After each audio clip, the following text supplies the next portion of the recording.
प्यारा प्यार का मार्ग हमारा, यहाँ हमारा लक्ष्य है। चलो एक साथ चलेंगे हम, वसुधैव कुटुम्बकम। हे वसुधैव वसुधैव वसुधैव कुटुम्बकम। एक ही ईश्वर एक ही ज्ञान, वसुधैव कुटुम्बकम। इस पल में हमें जीना है, हंसना और मुस्कुराना है, सबको गले लगाना है, वसुधैव कुटुम्बकम। कुछ लोग कहते हैं भारत में सदियों से जाति पात है। मैं कहूंगा ऐसा होता तो वाल्मीकि जी को इतना सम्मान कैसे दिए जाते थे? ऐसी बात नहीं है, बीच में कुछ गड़बड़ जरूर हुआ है। जाति पात में हम उलझ गए, तब से हिंदुस्तान नीचे धंसना शुरू हो गया। इससे पहले हिंदुस्तान दुनिया का सबसे बड़ा संपन्न और सांस्कृतिक से ऊंचाई में पहुंची हुई देश माना जाता था। मगर जब हमारी जातिपात, जातिवाद, संकीर्णता, स्वार्थ आने लग गया, तब से भारत पीछे हटने लग गया, गुलाम बन गया, है ना। यहां थाने में आप लोगों ने इतना हमको प्यार दिया,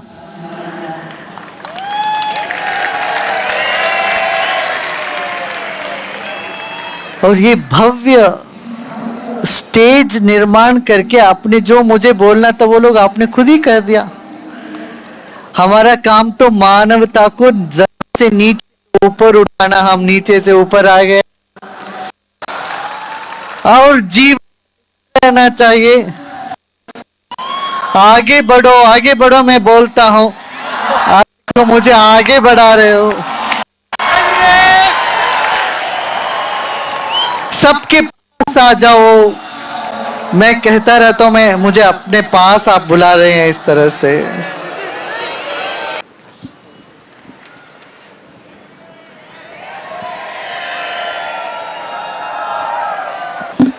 जीवन में चलते रहना है, गिरना नहीं। गिरोगे तो भी तुरंत उठ जाना है, धक्का मिले तो संभल जाना है।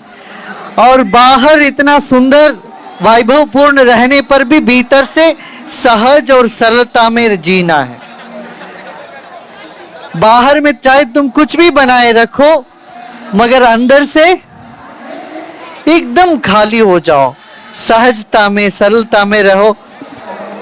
संपत्ति का अनुभव करो, कौन का मना करता है, मगर दिमाग में सरलता और सहजता को बनाए रखना चाहिए। हाँ, सबसे घुल मिल के रहने की कला सीखनी चाहिए। क्या?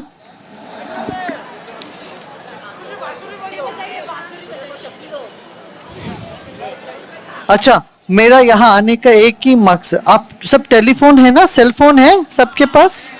सेल फोन है। सेल फोन काम करना हो तो क्या करना पड़ता है? पहले तो उसमें चार्ज की जरूरत पड़ती है ना, चार्ज होना पड़ता है, और सिम कार्ड उसमें जरूरत है। मान लो चार्ज है, पूरा चार्ज है फोन, सिम कार्ड नहीं हो तो काम करता है क्या? करेगा क्या? नहीं। सिम कार्ड होना चाहिए, चार्ज भी होनी चाहिए, फिर रेंज के अंदर रहना चाहिए, वो टावर के पास होना चाहिए, टावर के रेंज के अंदर। तीनों चीज हो तो सेल फोन काम करता है ना। इसी तरह से जीवन सफल होना हो तो तीन चीज की जरूरत है। क्या? एक तो सेवा, दूसरा सत्संग, और तीसरी बात है कृपा।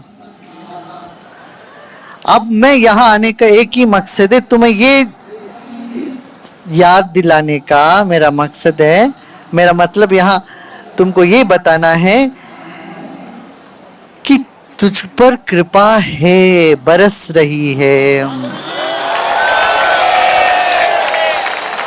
कृपा की कोई कमी नहीं है। ये याद दिलाने के लिए मैं घूमता फिरता रहा हूं सब जगह। अब देखो यहाँ जितने संतों का चित्र यहाँ लगी है, इन सब ने क्या बताया तुम्हें? भगवान तुम्हारे अपने हैं, ईश्वर की कृपा तुझ पर है। वही बात मैं दोहराने आया हूं। तू यकीन कर, विश्वास कर इस बात पर, तुझ पर बहुत कृपा है। अब दो बातें तुम्हें करनी पड़े, माने रेंज के अंदर तुम हो, मगर दो बात तो तुम्हें करनी पड़े। क्या? चार्ज रखनी पड़ेगी सेल फोन को, और सिम कार्ड रखना पड़ेगा। चार्ज क्या है? सत्संग तो मिल गया, सत्संग है। फिर चार्ज का सेवा। हर एक व्यक्ति कुछ ना कुछ सेवा के काम में जुट जाओ। हाँ, सेवा के काम में हर एक को जुटना चाहिए। जुटोगे? सब करोगे? हाँ? कि सेवा करने से क्या होता है समझो। जिस व्यक्ति को जो चीज की जरूरत है वो तुम उसको वो प्रदान करोगे तो उसकी आत्मा तुम्हें दुआ देगी, और दुआ से तुम्हारा जीवन मजबूत होता है। ठीक है ना? तो सब मिल के थोड़ी देर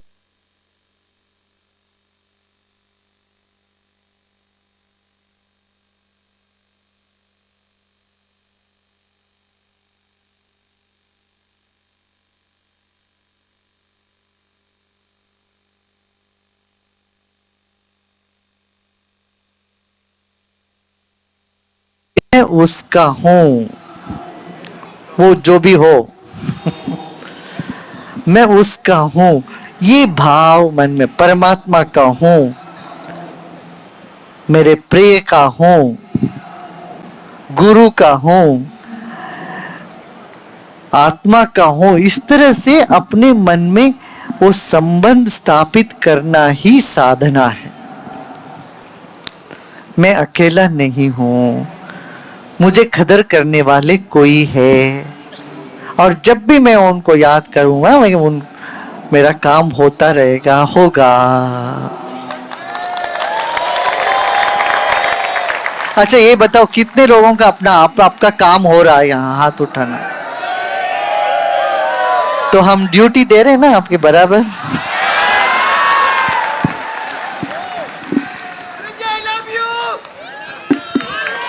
मी टू। भाई तुम्हारे पास कोई चॉइस ही नहीं है, तुम क्या कर सकते हो? आज तक कोई भी किसी के पास मैंने ऐसी चॉइस छोड़ा ही नहीं है। जो भी हमको मिलते हैं वो यही बोलते हैं आई लव यू। मैं भी वही बोलता मी टू। हाँ?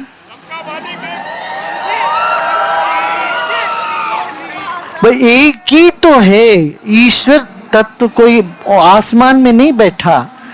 ईश्वर तेरे भीतर तुझके, तेरे आत्मा के रूप में है, परमात्मा के रूप में। इसीलिए आत्मा, गुरु और परमात्मा में भेद नहीं जाना, सब एक है। हाँ ठीक है। तो फिर यहाँ 4 हाथी रखे हैं, इसका क्या अर्थ है ये देखना पड़ेगा।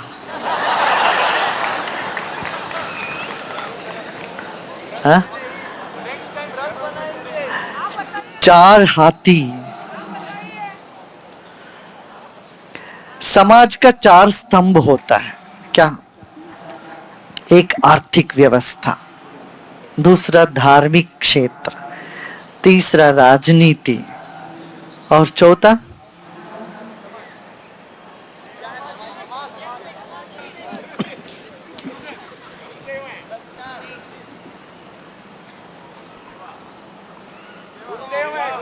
अच्छा मैं 3 ही बताऊंगा, चौथा तुम लोग सोचो।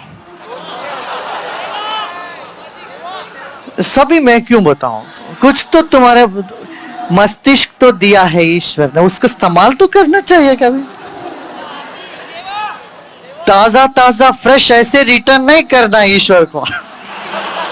दिमाग उसको थोड़ा इस्तेमाल करके को जब पुराना बना के फिर देना। ठीक है, मैं तो 3 बताऊंगा। एक तो समाज में, समाज का स्तंभ क्या है? आर्थिक व्यवस्था, इंडस्ट्री एंड बिजनेस। दूसरा राजनीति। तीसरा आध्यात्मिक और धार्मिक व्यवस्था। चौथा वो आपके ऊपर है, आप सोचो चौथा हाथी क्या है। नहीं, आप लोग सोचो ना, इतना जल्दी नहीं बोलना, थोड़ा बैठ के सोचना।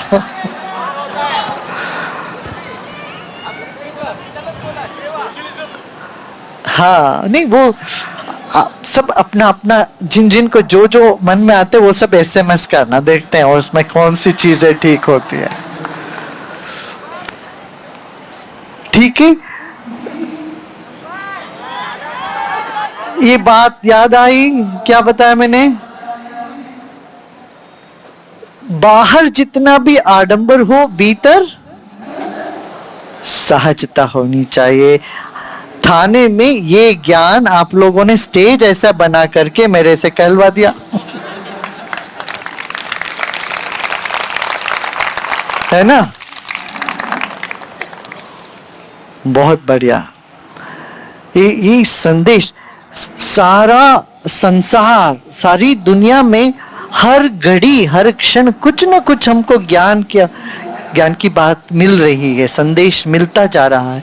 बस हमारा दिमाग जरा होश में आ जाए, बेहोशी से हम निकल के आ जाएं, तो हमको ज्ञान ऐसा बरसेगा। कोई किताब नहीं पढ़ने की जरूरत है। मैं तो किताब पढ़ता ही नहीं हूं, पढ़ता ही नहीं किताब। मैं बस सबको पढ़ता हूं, इतने जितने बैठे आदमी को पढ़ता हूं। हर व्यक्ति इस संसार में ईश्वर का रचाया हुआ एक अद्भुत कहानी है, किताब है, अपने में एक सुंदर किताब है। ठीक है ना? तो अपने मन को पढ़े और हमारे अपना मन को पढ़ने के बाद फिर हमारे चारों ओर जो लोग हैं उन सबको भी पढ़े, वो आसान हो जाएगा। हम क्या करते हैं, पहले अपने को नहीं पढ़ते, दूसरों को पढ़ने की चेष्टा करते हैं, दूसरों को समझने की चेष्टा करते हैं और कहते रहते हैं मुझे कोई नहीं समझता। अरे तुम अपने आप को पहले समझो, फिर तुम दूसरों को भी समझ लोगे। मैं इतने साल दुनिया में सब जगह घूम फिर रहा हूं, सब देशों में जाके आया हूं, आज तक मुझे ऐसा नहीं लगा किसी एक व्यक्ति से मिलके ये कोई किसी से नए से पहली बार मिल रहा हूं। तो मेरे लिए हर एक व्यक्ति मेरा पुराना प्रेम है, मेरा पुराना रिश्ता है, प्रीत पुरानी मेरी तेरी, कोई नई बात नहीं है। मुझे सबसे अपनापन हमेशा लगता रहा है, पता नहीं सही है गलत है, मगर मैं क्या करूं। कोई मुझे गैर लगते ही नहीं, कोई मुझे को ये नहीं लगता है कि मैं पहली बार इससे मुलाकात कर रहा हूं।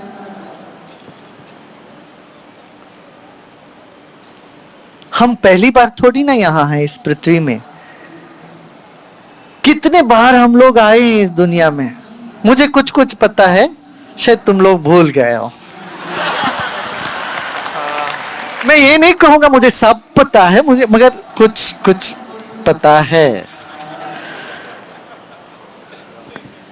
जो तुम शायद नहीं जानते हो। हम लोग यहां आए कई बार, मैं तो मुस्कुराता ही रहा हूं, तुम रोए हंसे डाला करते रहे हो, मगर अब ये बार मौका नहीं चूकना, इस बार मुस्कुराते रहना।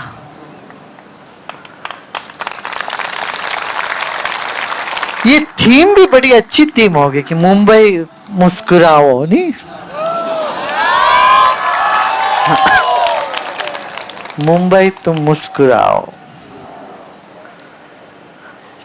भाई ठीक है, सामाजिक काम करो, बहुत सी चीजें हैं यहां तुम कर सकते हो, सुधार ला सकते हो समाज में। मगर इन सब से पहले एक बात जानना, तुम्हारा जीवन तो पता नहीं कितनी सदियों से चल रहा है। तुम्हारे भीतर की आत्मा बहुत पुरानी है, उसकी तरफ भी थोड़ा सा ध्यान दो भाई, थोड़ा सा उसको खुराक देना। बेचारे बहुत भूखे मरे।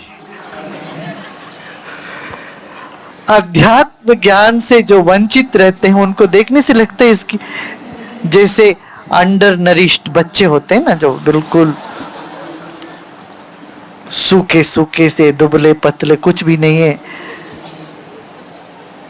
गन्ने का रस जैसे होता है ऐसा होना चाहिए, गन्ना जैसे होना चाहिए जीवन। गन्ने जैसे शरीर मजबूत हो, उसके अंदर मन जो है मिठास हो, रसमय अंदर हो, बाहर गन्ने जैसे हम मजबूत हो। यही प्रार्थना करना चाहिए हमें।